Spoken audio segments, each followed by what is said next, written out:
wabarakatuh. Perkenalkan, saya Felicia Merasuria Putri dengan NIM A1B02510102. Jadi, di kesempatan kali ini saya akan menjelaskan materi tentang apa itu ejaan bahasa Indonesia.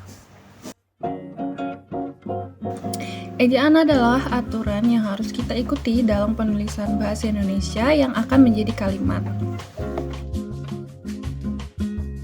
Adapun fungsi utama dari ejaan bahasa Indonesia yaitu pertama, sebagai landasan pembakuan tata bahasa Indonesia, dan yang kedua, sebagai alat penyaring unsur bahasa lain, dan yang terakhir, sebagai pemahaman pembaca tentang cara atau penulisan bahasa Indonesia yang baik dan benar. Dalam sejarahnya, bahasa Indonesia atau ejaan bahasa Indonesia telah mengalami 7 kali perubahan, yaitu yang pertama ada ejaan Van Ophuijsen, yang kedua ada ejaan Republik, dan yang ketiga ada ejaan pembaharuan, yang kelima ada ejaan baru, yang keenam ada ejaan bahasa Indonesia yang disempurnakan atau EYD, dan yang terakhir ada ejaan bahasa Indonesia yang kita pakai sekarang. Jadi pada awal kalimat, huruf kapital dipakai pada huruf pertama pada kata tersebut. Contohnya seperti itu rumah Mulyono. Jadi di sini huruf I dipakai huruf kapital karena merupakan huruf pertama pada awal kalimat tersebut. Pada nama orang, huruf kapital dipakai pada awal setiap unsur namanya. Seperti contoh, Mulyono pergi ke kampus, dan yang kedua seperti contoh Siti Aminah memenangkan lomba. Jadi di sini karena nama Siti Aminah ada 2 unsur, jadi setiap awalan dari namanya ditulis huruf kapital. Pada penulisan nama gelar dan jabatan, huruf kapital ditulis jika diikuti nama secara langsung, seperti contoh Kiai Haji Hasyim Asy'ari. Jadi di sini Kiai merupakan nama gelar atau jabatan, jadi ditulis huruf kapital.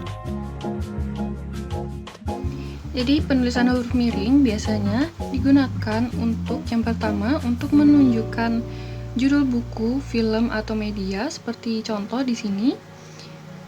Saya sedang membaca novel Salah Asuhan. Jadi karena Salah Asuhan merupakan judul buku, jadi ditulis miring. Yang kedua, huruf miring juga digunakan dalam menegaskan kalimat atau kata. Seperti contoh di sini. Yang penting bukan sekedar nilai, tapi pemahaman. Yang ketiga, penulisan huruf miring juga digunakan dalam menyatakan nama daerah atau nama asing, seperti contoh di sini. Nama ilmiah buah manggis adalah Gracinia mangostana. Penulisan huruf tebal digunakan dalam kalimat atau kata yang sudah miring, seperti contoh kata et dalam ungkapan ora et labora berarti dan. Jadi di sini karena kita menegaskan kata et dalam et labora yang sudah miring, jadi di sini dipakai huruf tebal agar terlihat menegaskan bagian yang tersebut. Yang kedua, penulisan huruf tebal digunakan juga dalam penulisan judul bab atau subbab, seperti contoh di sini. Bab 1 pendahuluan dan bab 2 tinjauan pustaka. Selanjutnya ada gabungan kata. Gabungan kata adalah gabungan dari 2 kata yang memiliki unsur atau makna baru. Yang pertama ditulis terpisah kalau ada 2 kata membentuk makna baru tapi tidak ada imbuhan lengkap. Seperti contoh di sini ada kata rumah sakit, kambing hitam, dan duta besar. Yang kedua tetap terpisah walau berimbuhan satu sisi. Jadi di sini ada contohnya seperti bertepuk tangan dan garis bawahi. Selanjutnya ada kata ganti. Kata ganti digunakan untuk menggantikan nama orang agar terkesan lebih singkat dan sopan. Pada kata ganti orang di sini ada contohnya saya, kamu, dia, dan mereka. Yang kedua, kata ganti penunjuk dengan contoh kata ini, itu, sini, sana, dan lain-lain. Yang ketiga, ada kata ganti kepunyaan untuk menyatakan kepemilikan seperti contoh ku, mu, dan nya. Yang keempat, kata ganti tanya digunakan untuk menanyakan orang, tempat, atau waktu seperti contoh apa, siapa, dan bagaimana. Yang pertama, tanda titik untuk mengakhiri kalimat.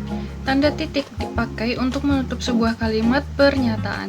Jadi, kalau kita sudah selesai menyampaikan satu informasi, langsung akhiri saja dengan titik. Seperti contoh di sini ada kalimat, dia akan datang pada pertemuan itu. Yang kedua, tanda titik untuk mengakhiri kalimat sebelum rincian. Jadi, tanda titik juga dipakai ketika kita menuliskan kalimat yang nanti dilanjutkan dengan penjelasan atau rincian di bawahnya. Seperti contoh, latar belakang dan masalah akan diuraikan secara terpisah seperti tampak pada paparan berikut. Berikutnya ada tanda garis miring. Tanda garis miring digunakan untuk menunjukkan pilihan atau menghentikan kata dan atau. Dengan garis miring, tulisan jadi lebih singkat. Seperti contoh di sini ada kata AD atau ART, transportasi darat atau laut. Tanda berikutnya ada tanda koma.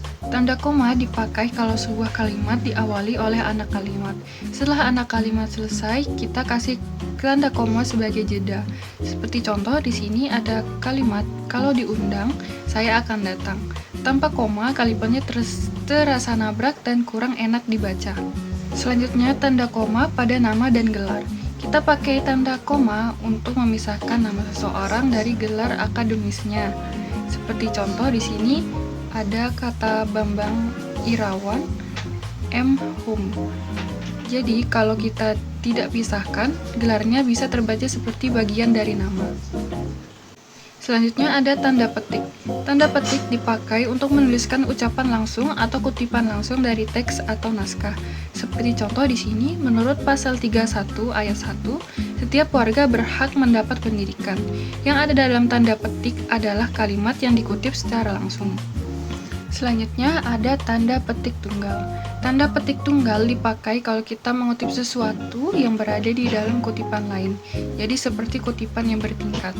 Ada contoh di sini, tanya dia, kau dengar bunyi kering-kering tadi. Kalimat besar pakai tanda petik biasa, sedangkan suara atau kata di dalam kutipan pakai tanda petik tunggal. Selanjutnya ada tanda hubung. Tanda hubung bisa dipakai kalau kita menggabungkan kata Indonesia dengan kata asing, bahasa daerah atau istilah slang supaya lebih jelas cara bacanya. Seperti contoh di sini ada kata-kata meng-backup, artinya menyokong atau membantu. Selanjutnya ada tanda hubung untuk merangkai unsur yang berbeda. Tanda hubung juga dipakai ketika dua unsur kata memang harus disambungkan supaya maknanya tidak berubah atau salah. Seperti contoh di sini ada kata se-Indonesia atau peringkat kedua. Kalau tidak diberi tanda hubung, pembaca bisa salah paham. Baik, saya akan menjelaskan contoh kasus penggunaan ejaan bahasa Indonesia dalam kehidupan sehari-hari. Misalnya, ada seseorang menulis pesan seperti ini. Saya akan pergi ke kantor besok pagi untuk menyerahkan berkas pertanggungjawaban. Kalimat itu terlihat biasa saja, tetapi sebenarnya ada 3 kesalahan ejaan. Yang pertama, kata ke kantor harusnya dipisah karena ke adalah kata depan.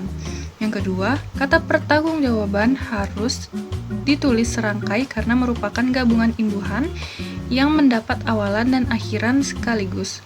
Yang ketiga, huruf awal tidak konsisten karena tidak menggunakan huruf kapital di awal kalimat. Jadi, solusi yang benar adalah saya akan pergi ke kantor besok pagi untuk menyerahkan berkas pertanggungjawaban.